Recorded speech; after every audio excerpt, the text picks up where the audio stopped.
how does it feel to have been vulnerable like that in a room of 24,000 people and I don't know how many millions of people watching at home? It feels human, I think. I think being an athlete, people kind of disregard that side of us, the human side of things. And, people say so many things like, number 3 in the world and you're doing this or you're playing like this and you should be better and things like that. But like at the end of the day, like I feel like I've already, if I stopped and didn't pick up a racket tomorrow, I have a career that so many people would dream of. But I think I just showed people what it's like to be a human, and I have bad days, but I think it's more about how you get up after those bad moments and how you show up after that. And I think today I showed that I can get up after feeling the worst I've ever felt on the court. The most difficult lesson of his career was just taught to an ABC anchor.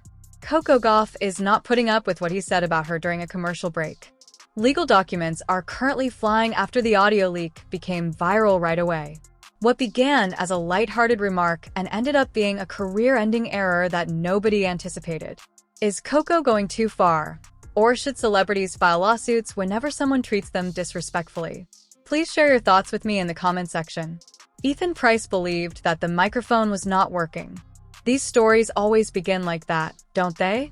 When a famous person in the media believes they're having a private discussion and says something inappropriate, their entire life collapses when the internet finds out.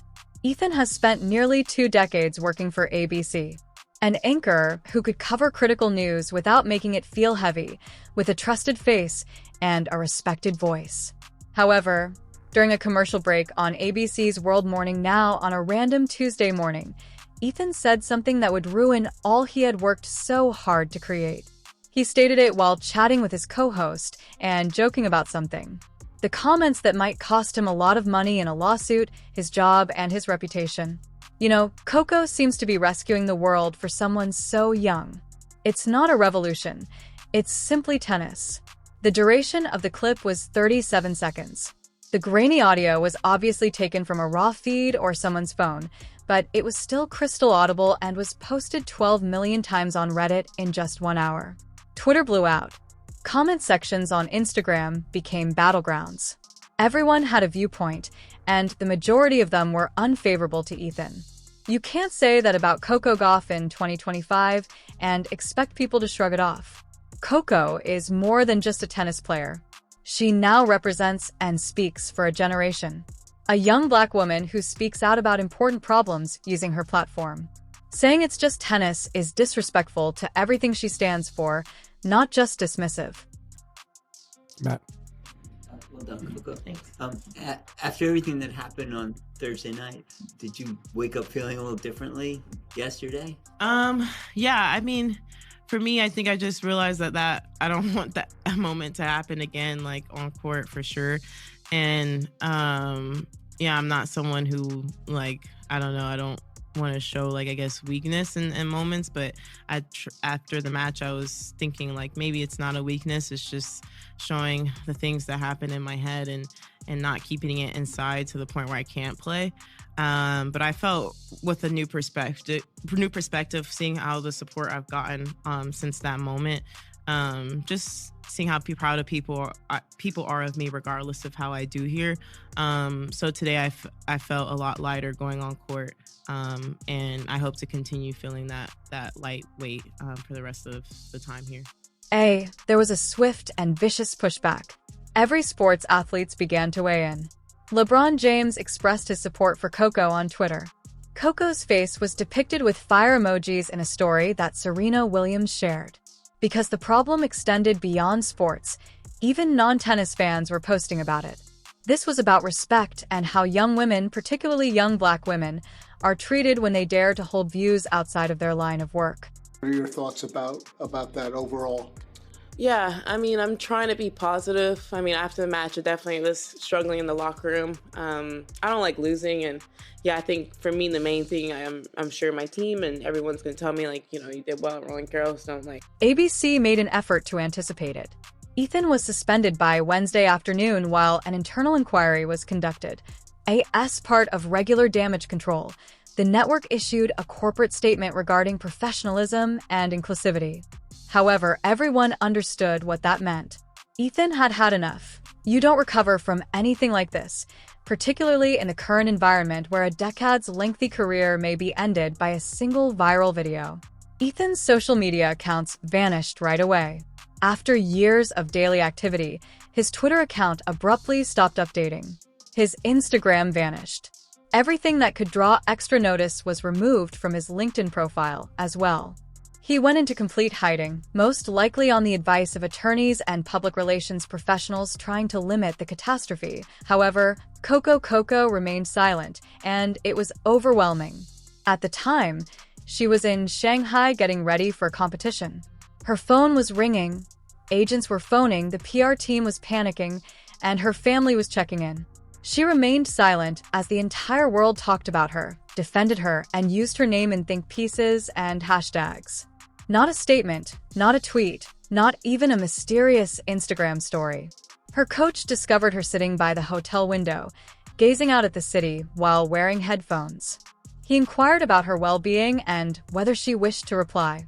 Coco grinned as she glanced over the millions of messages and mentions on her phone. Not quite yet. My response will be to the court. That is the epitome of a heartless champion mindset. Coco was concentrating on her passion, tennis, while everyone else was going crazy on the internet. She certainly made an impression. She entered the Wuhan court for her semi-final match the following evening.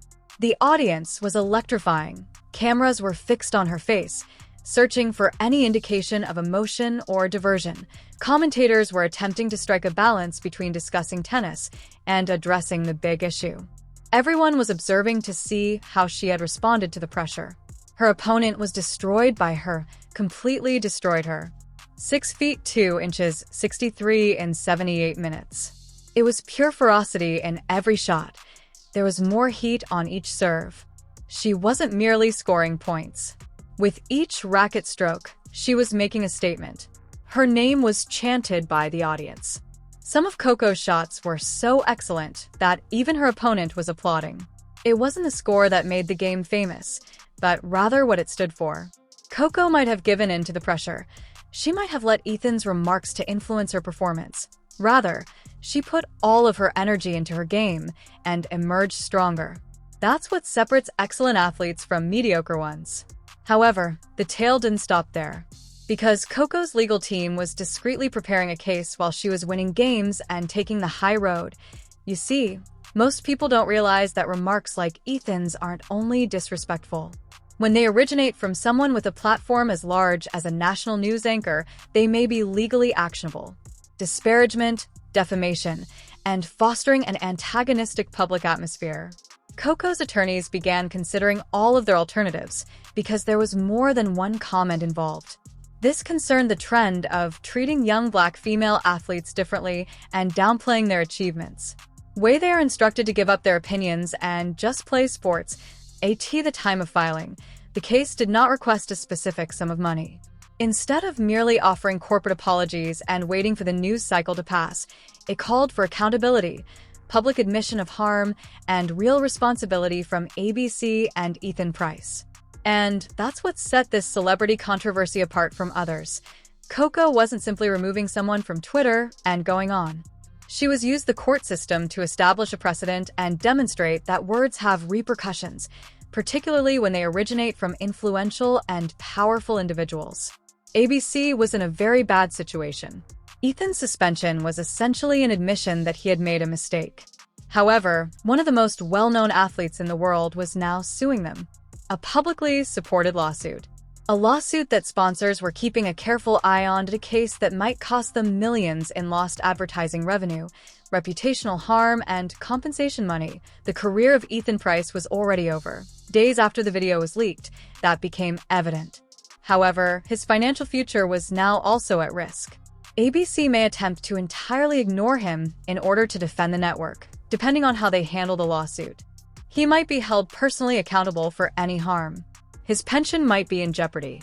A 37-second audio clip may destroy all he'd worked so hard to create over the past 20 years.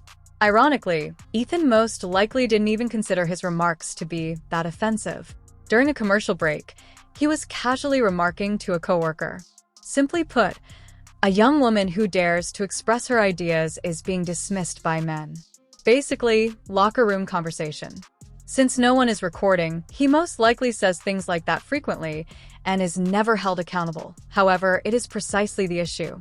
Casual sexism and the inherent disdain for young women, particularly young Black women, who don't fit neatly into the preconceived notions of society. Ethan's remark wasn't a singular occurrence. It was a sign of a larger problem with media and sports coverage. Throughout her career, Coco has struggled with this. Being informed that she is too young to form an opinion. Being urged to concentrate on tennis after being questioned about her activism. Being negatively contrasted with other players. Being held to a different standard than male athletes who support social causes with their platforms. She has shown patience. She's been kind. However, it seems that Ethan's remark was the line. To be honest, I'm happy for her. Athletes don't have to put up with disrespect just because it comes from well-known media figures. The previous paradigm required athletes to grin and accept criticism from pundits as fact.